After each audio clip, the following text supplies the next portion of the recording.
오늘의 주요 뉴스입니다. 북한이 오늘 오후 5시 22분쯤 평양 순안 일대에서 동해상으로 장거리 탄도미사일 한 발을 발사했습니다. 새해 첫날 초대형 방사포를 쏜 이후 올 들어 두 번째 도발로 1시간 이상 비행해 대륙간 탄도미사일 ICBM일 가능성이 큽니다. 법원이 위례 대장동 개발 비리와 성남FC 후원금 의혹으로 구속영장이 청구된 이재명 더불어민주당 대표에 대한 체포동의 요구서를 어젯밤 검찰로 보냈습니다.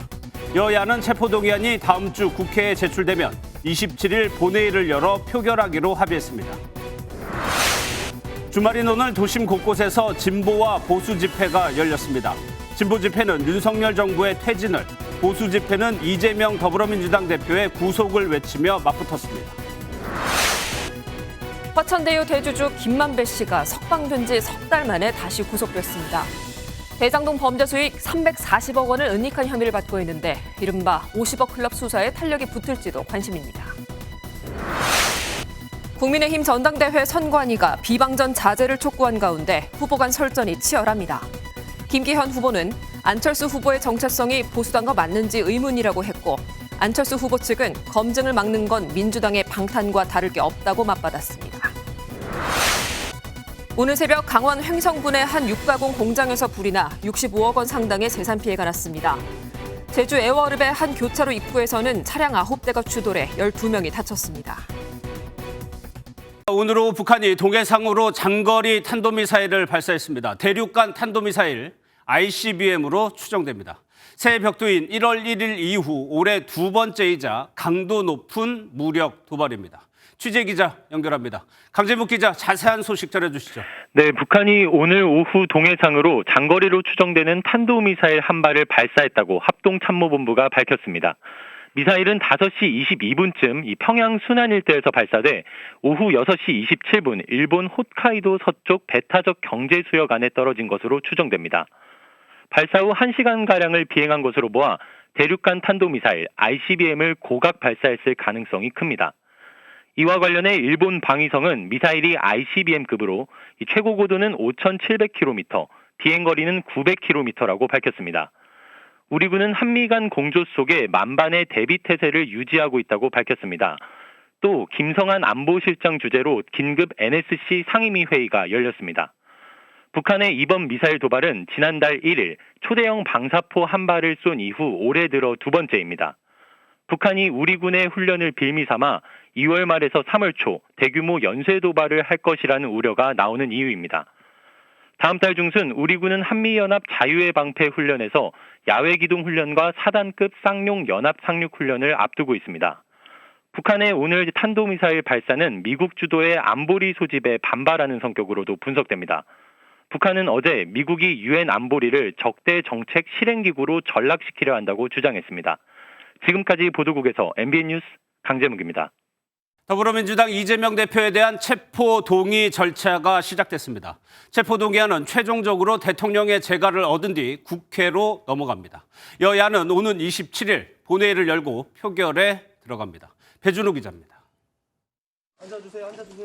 여야가 이재명 더불어민주당 대표에 대한 체포 동의안을 오는 27일 표결하기로 합의했습니다. 앞서 서울중앙지법은 어젯밤 이 대표에 대한 체포동의안을 서울중앙지검에 보냈습니다. 체포동의안은 대검찰청을 거쳐 법무부로 전달되고 국무총리와 대통령 재가를 얻어 국회에 제출됩니다.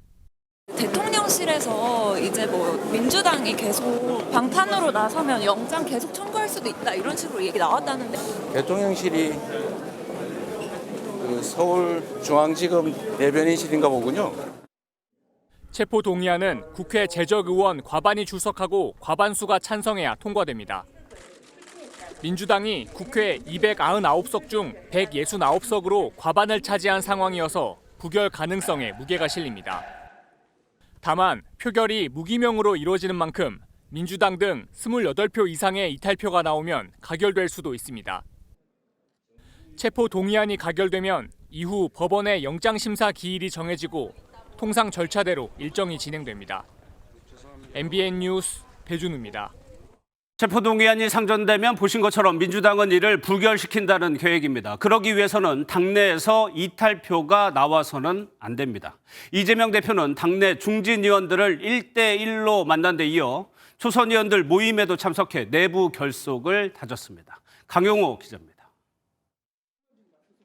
이재명 더불어민주당 대표는 최근 이원욱, 전해철, 김종민 의원 등 비이재명계 의원들을 1대1로 만났습니다.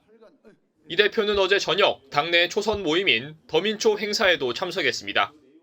행사에 참석한 한 의원은 초선들과의 스킨십을 강화하려는 차원이었다고 이 대표의 참석 배경을 설명했습니다.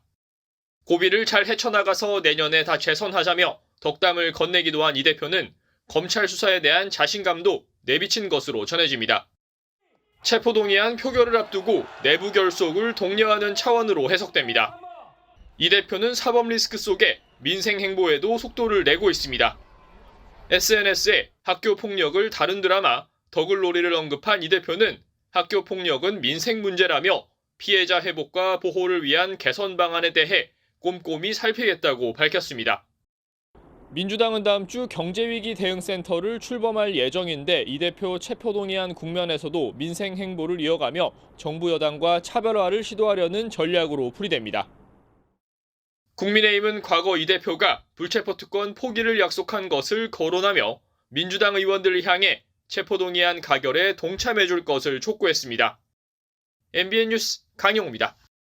오늘 서울 도심에서는 보수와 진보 진영의 집회가 동시에 열렸습니다. 집회와 행진이 동시에 이뤄지면서 한때 단체들 간의 충돌이 우려되기도 했습니다. 현장 연결하겠습니다. 윤현지 기자, 현장 분위기부터 전해주시죠. 네, 서울시청역 부근에 나와 있습니다. 지금 제 뒤로 보이는 진보단체의 집회는 조금 전에 끝났는데요. 진보단체 촛불행동은 오늘 오후 3시 삼각지역에서 집회 시작을 알리고 서울역을 거쳐 이곳 시청역 부근까지 행진했는데요. 집회 참가자들은 검찰이 이재명 대표에 대해 무리한 구속수사를 시도하고 있다며 윤석열 정부의 퇴진을 요구했습니다. 집회 참가자 발언 들어보시죠.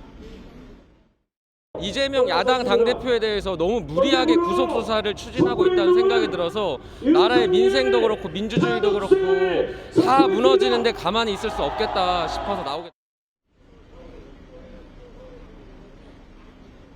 오늘 집회엔 경찰 추산 15,000명, 주최 측 추산 10만 명이 참가했습니다. 보수단체의 맞불 집회도 있었죠. 네, 그렇습니다. 진보 집회가 열리기 불과 1시간 전 삼각지역에서 보수단체의 집회도 열렸습니다. 보수단체 신자유연대는 근처에서 집회를 하던 촛불행동과 함께 행진하다 숙대입구역을 기점으로 돌아온 것으로 전해졌습니다. 행진에 앞서 집회 참가자들은 이재명 대표의 구속을 주장했습니다. 박근혜 대통령 탄핵한다고 촛불이 나와서 할 때 그때부터 이거 불만이 돼서 나왔어요. 이재명 대장동 얘기하다 보니까 시인이 먼저 대한민국을 위해서 일해야지 대한민국이 하는 일을 왜 반대로 해요? 보수단체 측에서도 오늘 경찰 추산, 주최 측 추산 모두 1,000명이 참가한 것으로 알려졌습니다. 행진하면서 두 단체 간 충돌은 없었습니까? 네, 다행히 충돌은 없었습니다. 경찰은 두 단체의 충돌 가능성에 대비해 안전에 총력을 기울인 것으로 알려졌습니다. 경찰 관계자는 두 단체가 충돌할 기미가 보일 때마다 제지해 가벼운 언쟁 이상의 갈등은 없었다고 전했습니다. 지금까지 MBN 뉴스 윤현지입니다. 정진상 전 실장과 정성호 의원도 검찰과 공방을 벌이고 있습니다. 특히 정 전 실장은 검찰이 자신을 협박했다고 주장하고 있고 검찰은 출석을 거부하는 사람을 협박할 리 없다고 맞섰습니다. 우종환 기자가 보도합니다. 정진상 전 더불어민주당 대표 정무조정실장은 검찰의 회유와 협박이 있었다고 주장했습니다. 지난 2일 검찰 조사 시작 전 옆방 검사가 면담하자고 한 뒤 자신을 위해 뭐가 좋은지 생각해라, 진실을 진술하라고 말했다는 겁니다. 또 조사 중에는 변호인이 자리를 비웠을 때 담당 검사가 변호사 믿지 마라, 지금은 독방에 있지만 형이 선고되면 강력범들과 혼방 생활을 할 수도 있는데 괜찮겠냐고 압박했다고도 주장했습니다. 검찰은 곧바로 반박했습니다. 검찰은 회유, 협박은 없었다며 출석이나 조사를 거부하는 사람을 회유, 협박할 리도 없다고 맞섰습니다. 이에 정 전 실장 측은 출석이나 조사에 불응한 적이 없다고 재반박했습니다. 양측은 정성호 민주당 의원의 정 전 실장 접견을 두고도 공방을 벌였습니다. 앞서 검찰은 이재명 민주당 대표 구속영장 청구서에 정 의원이 정 전 실장을 만나 회유를 시도했다고 적었습니다. 이에 정 전 실장 측은 건강 염려와 위로의 말이 전부였을 뿐 회유는 없었다며 대화 내용을 악의적으로 왜곡했다고 주장했습니다. 뭐 힘들더라도 건강 잘 챙기고 마음 단단히 먹고 당연히 할 수 있는 얘기 아니겠어요? 네? 야, 마음 단단히 먹고 뭐 배신하지 말고 뭐 이렇게 해라. 그런 취지를 했겠습니까? 이에 검찰은 면담을 기록한 교도관을 조사해 회유와 은폐, 왜곡을 종용하는 정황을 파악한 거라고 맞섰습니다. MBN 뉴스 우종환입니다. 이런 가운데 대장동 사건의 핵심 인물인 김만배 씨는 다시 구속됐습니다. 검찰이 김 씨의 신병을 확보하면서 우선 50억 클럽에 대한 수사가 속도를 낼 전망입니다. 민경영 기자의 보도 보시고 검찰 수사 상황 뉴스 추적에서 정리하겠습니다. 법원이 화천대유 대주주이자 대장동 사건의 핵심으로 꼽히는 김만배 씨에 대한 구속영장을 발부했습니다. 법원은 이 사건 범죄 특성과 피의자와 관련자들의 관계에 비춰 증거인멸과 도망의 우려가 있다고 밝혔습니다. 검찰은 김 씨가 대장동 사업으로 벌어들인 범죄 수익 340억 원을 은닉하고 증거를 인멸하려 했다며 구속영장을 청구했습니다. 50억 클럽을 로비 목적으로 은닉하신 거예요? 7시간 가깝게 진행된 영장심사에서 검찰과 변호인은 구속 필요성을 두고 공방을 벌였습니다. 김 씨가 지난해 11월 첫 번째 구속영장 만료로 석방된 이후 자해소동을 벌이는 등 심리 상태가 불안했던 점도 영장 발부에 영향을 미친 것으로 보입니다. 현재 검찰은 김 씨가 은닉한 자금이 이른바 50억 클럽 관계자들에게 로비 명목으로 흘러들어갔을 것으로 의심하고 있습니다. 때문에 이번 구속영장 발부가 본격적인 50억 클럽 수사의 신호탄이 될 것이란 관측이 나옵니다. 한편 50억 클럽 관계자로 지목된 곽상도 전 의원은 앞선 1심에서 무죄를 선고받았습니다. 앞으로 진행되는 검찰 수사가 곽 전 의원의 항소심에 어떤 영향을 미칠지도 관심입니다. MBN 뉴스 민경영입니다. 네, 법조팀의 서남빛 기자 나와 있습니다. 어서 오세요. 예, 이재명 대표 수사부터 한번 볼게요. 이 대표가 네이버에 대가를 요구한 구체적인 정황이 나왔어요? 네, 이재명 대표에 대한 검찰의 구속영장 청구서에 담긴 내용입니다. 예. 2014년 8월 네이버가 성남시 땅을 사고 싶다는 의사를 내비쳤을 때의 일인데요. 이 대표는 네이버 측에 네이버가 성남시에 기여한 부분이 없다라면서 네이버의 구체적인 기여 방안을 원한다라고 전했습니다. 당시 네이버는 자체 교육기관을 지을 건물과 땅이 필요했고 성남FC는 부도 위기로 돈이 필요한 상황이었죠. 이에 네이버가 정자동 부지를 사겠다고 했고 정진상 전 실장은 네이버에 이재명 시장의 가장 큰 고민이 성남FC 자금 문제이고 여전히 50억 원이 부족하다고 전한 걸로 검찰은 보고 있습니다. 이후 양측은 후원금의 액수를 40억 원으로 합의를 했고 네이버의 민원이 하나씩 해결될 때마다 후원금이 분할 지급됐다는 게 검찰의 판단입니다. 특히 검찰은 이러한 과정에 당시 네이버 임원이었던 민주당 윤영찬 의원과 지역구 의원이었던 김태년 의원이 역할을 했다는 내용 또한 영장에 함께 담았습니다. 예. 그러면 검찰이 역할을 했다고 보는 김태년, 윤영찬 의원은 뭐라고 얘기하고 있어요? 일단 김태년 의원은 즉각 입장문을 내고 윤 의원으로부터 어떠한 부탁도 받은 게 없다라고 밝혔습니다. 예. 김 의원은 제1야당 대표에게 없는 죄를 뒤집어 씌우려고 구속영장까지 조작하는 검찰이라고 강하게 비판을 했습니다. 윤 의원도 SNS를 통해서 네이버 재직 시에 사옥 건립이나 성남FC 후원에 관여한 사실이 없고 이재명 당시 시장이나 정진상 씨를 만난 적이 없다고 밝혔습니다. 예, 428억 약정 의혹도 한번 보겠습니다. 네. 이거는 정진상 전 실장 기소할 때는 뇌물로 표현됐던 거고 예. 이 대표 영장에는 빠진 부분이에요. 검찰이 그렇습니다. 밝혀낼 수 있을까요? 예, 이재명 대표에게 사실 가장 치명타를 입힐 수 있는 의혹은 배임 의혹보다는 사실 이 428억 약정 의혹 이 부분입니다. 예. 천화동인 1호의 숨은 지분 428억 원이 이 대표 측에 약정이 됐다는 게 의혹의 핵심인데요. 앞서 검찰이 정진상 전 실장 공소장엔 428억 원을 뇌물로 약속받은 혐의를 적용했는데 이 대표 구속영장엔 같은 혐의를 적용하지 않았습니다. 정 전 실장이 관련 의혹을 전부 부인하고 있는 데다가 아직은 증거가 부족합니다. 검찰은 김만배 씨가 다시 구속됐기 때문에 김 씨를 압박해서 이 428억 원 약정 의혹도 밝히겠다는 계획입니다. 예. 의혹의 키맨은 김만배 씨입니다. 다시 검찰이 신병을 확보했어요. 예. 입을 열까요? 일단 김 씨는 앞서 설명드린 이 428억 약정 의혹 이 부분을 줄곧 부인을 해왔었죠. 예. 만약 검찰이 김 씨로부터 진술을 받아낸다면 수사의 물꼬가 트일 수 있을 겁니다. 그러면 향후에 다른 혐의들과 묶어서 또다시 구속영장 청구를 이 대표에 대해서 할 가능성 배제할 수 없습니다. 50억 클럽 수사 역시 김만배 씨가 키를 쥐고 있는데요. 검찰은 김 씨가 은닉한 범죄 수익 340억 원 중 일부를 50억 클럽 로비에 활용했을 것으로 의심을 하고 있습니다. 검찰이 이를 밝혀낸다면 곽상도 의원의 항소심에도 적지 않은 영향을 미칠 걸로 보입니다.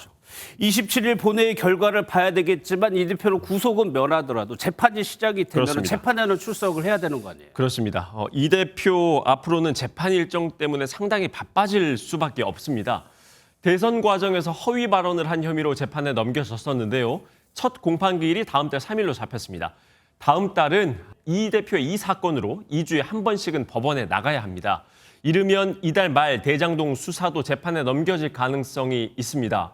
백현동, 정자동 개발 의혹과 함께 또 쌍방울 관련 수사 등 다른 사건들도 줄줄이 기소가 예상되는데요. 이렇게 되면 이 대표가 매주 법원에 나가야 하는 상황이 오게 될 수 있습니다. 알겠습니다. 여기서 정리하겠습니다. 지금까지 선한빈 기자였습니다. 국민의힘 당대표 양강 후보들 간의 설전이 오늘도 이어졌습니다. 김기현 후보는 안철수 후보의 보수 정체성에 의문을 제기했고 이에 안 후보 측은 김 후보의 투기 의혹 검증으로 맞받았습니다. 이기종 기자입니다. 충북 지역 당원들을 만난 김기현 후보는 자신이 보수의 중심에 뿌리를 내려 당의 안정을 이끌 적임자라고 강조했습니다. 반대로 안철수 후보는 정체성 검증이 필요하다고 날을 세웠습니다. 보수당을 대표하겠다는 사람이 보수당과 반대되는 가치를 지향한다 그러면 당대표 자격이 없는 거잖아요. 정책 비전 발표회와 모레 열리는 MBN 주간 방송 토론회를 준비한 안철수 후보 측은 근거 없는 비방 중단을 촉구한 당 선관위를 비판했습니다. 김 후보의 투기 의혹은 지역 토착비리 성격이 강하다며 검증이 필요하다는 주장입니다. 만약에 우리가 부동산 의혹에 휩싸인다면 내년 총선에서는 절대로 이기기 힘듭니다. 두 후보는 탄핵 발언을 두고도 김 후보는 박근혜 전 대통령 탄핵에 찬성하신 분, 가장 먼저 탄핵을 주장해 공으로 삼던 안 후보라며 공방을 이어갔습니다. 천하람 후보는 이준석계 최고위원 후보들과 함께 대구를 찾아 이른바 윤핵관에 대한 비판의 강도를 높였습니다. 줄 잘 서고 아부 잘하는 사람들만 성공할 수 있는 그런 죽은 당으로 만들고 있거든요. 우리 당이 정치 표현의 자유가 말살된 죽은 당으로. 황교안 후보는 공식 일정 없이 방송 토론회 준비에 집중했습니다. MBN 뉴스 이기종입니다. 국가정보원이 진보당 제주도당 위원장과 전국 농민의 총연맹 사무총장을 국가보안법 위반 혐의로 체포했습니다. 제주를 중심으로 이적단체를 조직해서 북한을 찬양한 혐의입니다. 이에 진보당은 윤석열 정부의 정권위기 탈출용 공안사건 조작이라고 주장했습니다. 정주영 기자입니다. 국가정보원과 경찰이 진보당 제주도당 사무실에 들이닥쳤습니다. 당 관계자들의 반발 속에 국정원은 체포영장을 제시한 뒤 진보당 제주도당 위원장을 강제 연행했습니다. 앞서 전국 농민회 총연맹 사무총장도 같은 혐의로 체포됐습니다.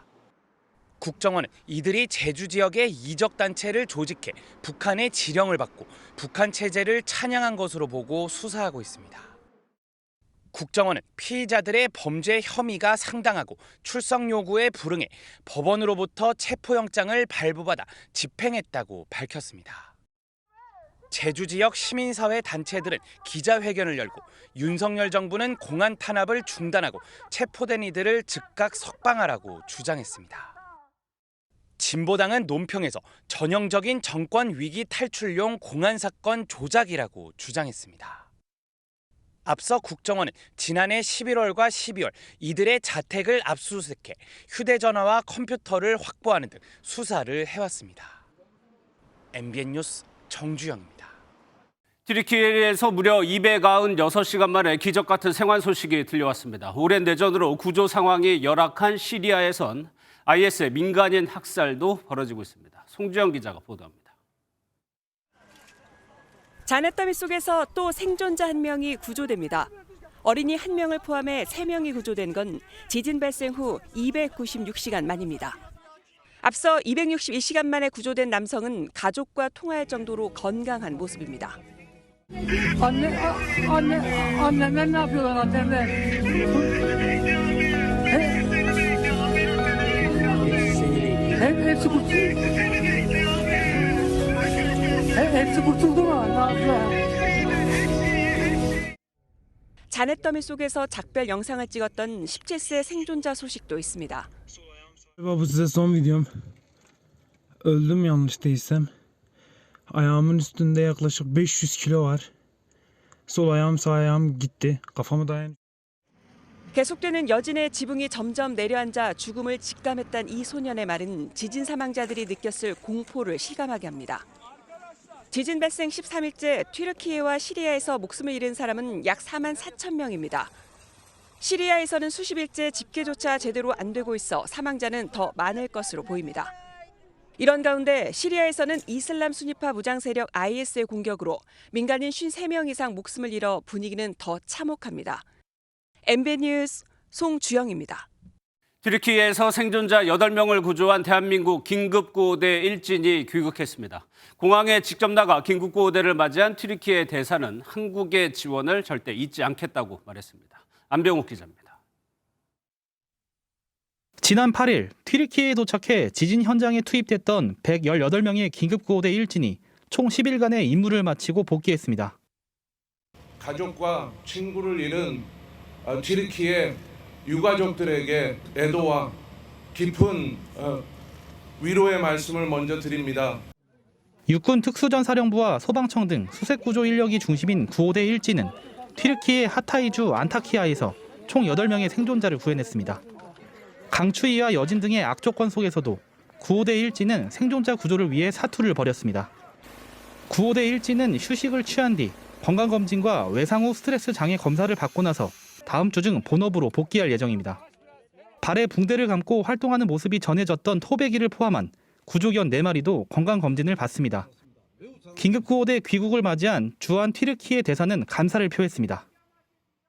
Korelilere, Kore halkına Türkiye'nin zor gününde yanlarında olduğu için de teşekkür ediyorum. 어제 튀르키예에 도착한 구호대 2진은 보건 의료 분야를 중심으로 임무를 수행할 예정입니다. MBN 뉴스 안병욱입니다. 네, 다음에는 사고 소식입니다. 강원도 횡성의 한 육가공 공장에서 불이 났습니다. 인명피해는 없었습니다만 65억 원 상당의 재산 피해가 발생했고요. 제주 애월읍 교차로에선 차량 9대가 추돌하면서 12명이 다쳤습니다. 김영현 기자입니다. 건물에서 시뻘건 불길이 치솟습니다. 소방대원들이 물을 뿌려보지만 불길을 잡기에는 역부족입니다. 강원 횡성군 우천면의 한 육가공 공장에서 불이 났습니다. 소방당국은 인접 소방서까지 동원하는 대응 2단계를 발령해 2시간 10분 만에 큰 불길을 잡았습니다.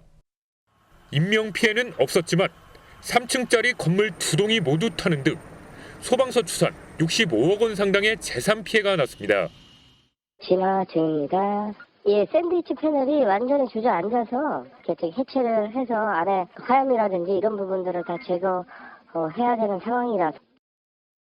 오늘 오전 11시 50분쯤 제주시 애월읍 무수천 사가로 교차로 인근에서 차량 9대가 잇따라 추돌했습니다. 이 사고로 12명이 다쳐 인근 병원으로 옮겨졌습니다. 경찰은 화물차가 제동장치 이상으로 신호 대기 중이던 차들을 연쇄 추돌한 것으로 보고 정확한 사고 경위를 조사하고 있습니다. 오늘 오전 2시 15분쯤 부산 서구의 한 다가구 주택에서 불이 나 17분 만에 꺼졌습니다. 소방대원들이 1층 안방에서 심정지 상태의 20대 남성을 구조해 병원으로 옮겼지만 숨졌습니다. 경찰과 소방당국은 합동 감식을 통해 정확한 사고 원인을 조사할 예정입니다. MBN 뉴스 김영현입니다. 파업을 벌인 노동자에게 기업의 손해배상 청구를 제한하는 이른바 노란봉투법이 이달 국회 통과를 위한 절차를 거치고 있습니다. 경영계는 파업이 계속될 것이라며 반발하고 있고 노동계는 통과가 되면 파업이 오히려 줄어들 것이라면서 극과 극의 반응을 보이고 있습니다. 김정민 기자입니다.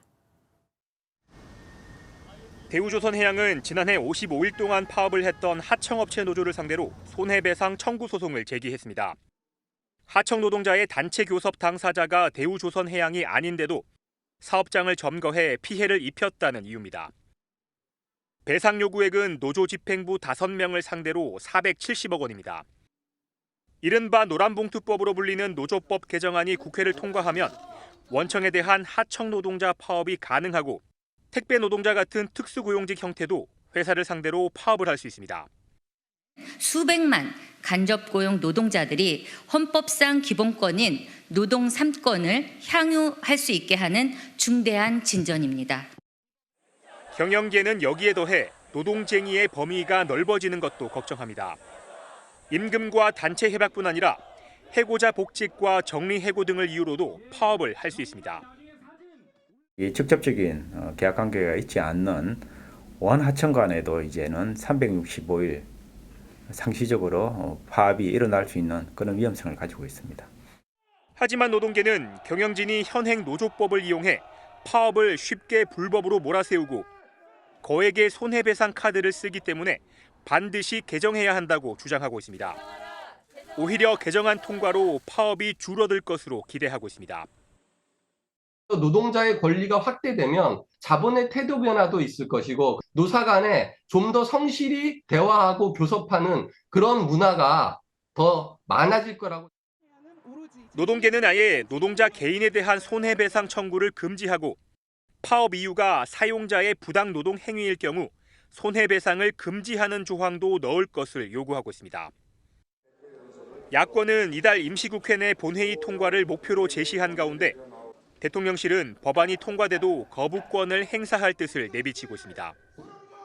MBN 뉴스 김종민입니다. 독감 환자 수가 꾸준하게 줄어들고 있습니다. 하지만 환자 수가 유행 기준보다 3배 이상 많기 때문에 여전히 주의를 하셔야 합니다. 전남주 기자가 전해드립니다. 독감 예방접종 기간이었던 지난해 10월 서울의 한 이비인후과 의원입니다. 코로나19와 독감이 동시에 유행하는 트윈데믹을 우려한 탓에 사람들이 독감 예방주사를 맞으러 온 모습입니다. 입춘이 지나면서 독감 의심 환자는 전체적으로 감소했지만 절기 유행 기준보다는 여전히 높은 것으로 나타났습니다. 외래 환자 1000명당 독감 의심 환자 수를 나타내는 의사 환자 분율은 지난주 15.2명을 기록했습니다. 직전 주보다 10% 이상 감소했지만 이번 절기 유행 기준의 4.9명보다는 여전히 3배 이상 높은 수치입니다. 특히 7살부터 12살 소아의 의사 환자 분율이 23.9명으로 가장 높았습니다.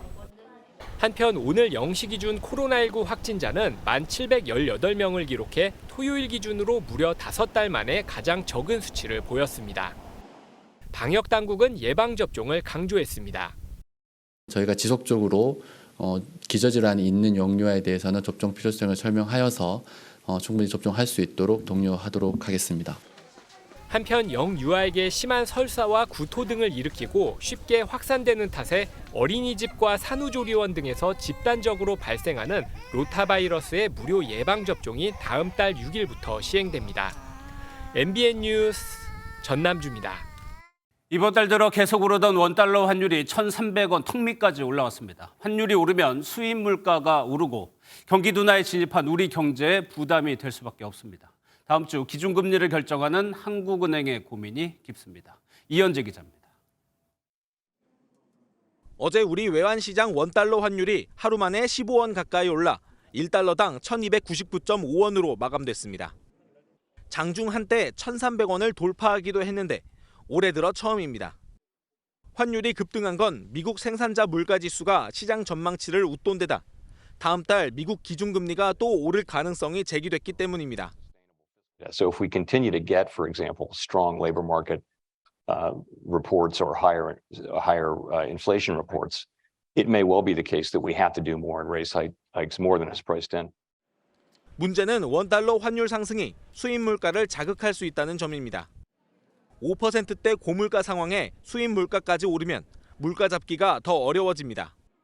고물가와 수출 부진으로 정부가 우리 경제의 둔화 국면 진입을 공식 진단한 가운데 한국은행 금융통화위원회가 다음 주 목요일 기준금리 인상 여부를 결정합니다. 시장에서는 동결과 0.25%포인트 인상 주장이 팽팽히 맞서고 있습니다. 동결론자들은 지난해 4분기에 이미 마이너스 성장을 기록했고 올해 1월도 수출이 부진하는 등 경기 침체가 본격화된 만큼 기준금리를 동결해 경기 하강에 대비해야 한다고 주장합니다. 인상론자들은 1월 소비자 물가가 5.2%를 기록한 데다 미국이 금리를 또 올리면 한미 금리 차가 1.5%포인트까지 벌어져 외국 자본이 우르르 빠져나갈 수 있으니 베이비 스텝이라도 밟아야 한다는 입장입니다. 한국은행은 같은 날 수정 경제 전망도 발표하는데 1.7%였던 올해 경제 성장률 예상치를 하향 조정할 가능성이 큰 것으로 알려졌습니다. MBN 뉴스 이현재입니다.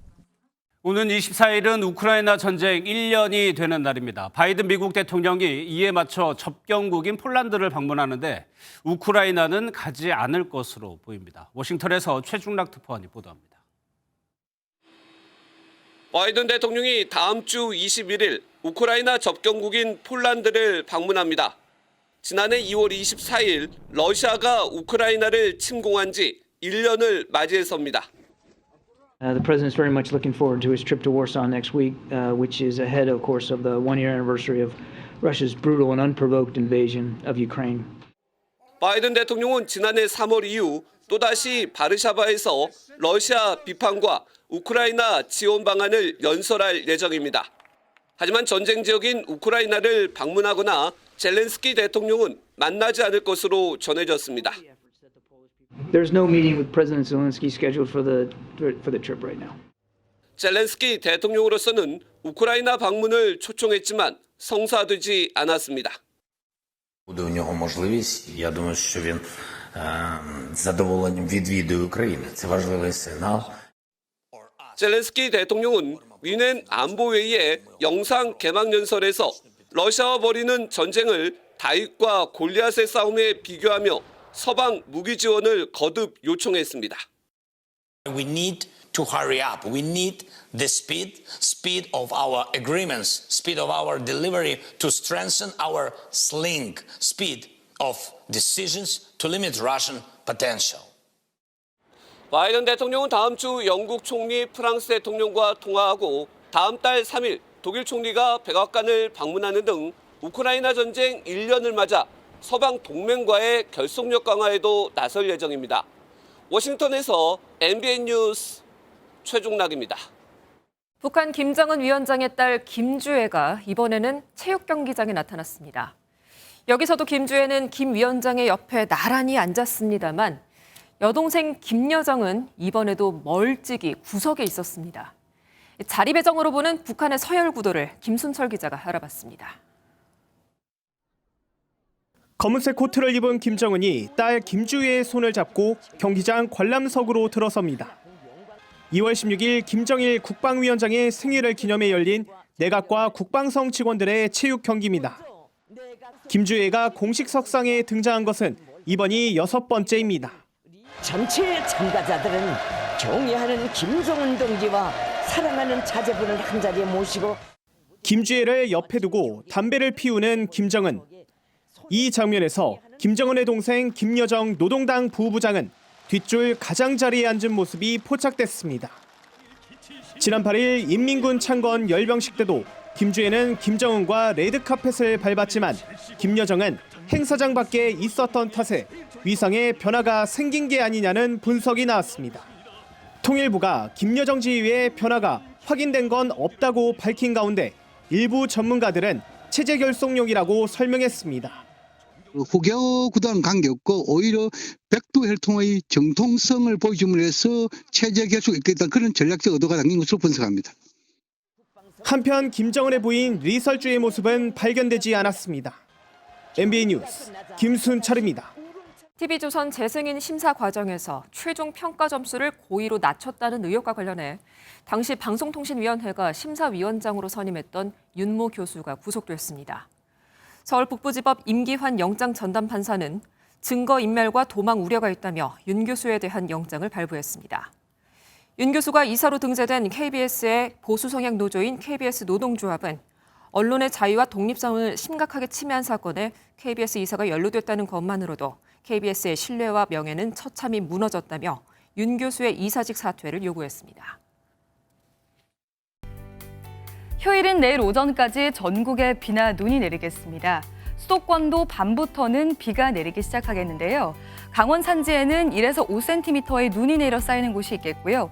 중서부와 경북에는 1mm 안팎, 호남과 경남, 제주에는 5mm 안팎의 비가 예상됩니다.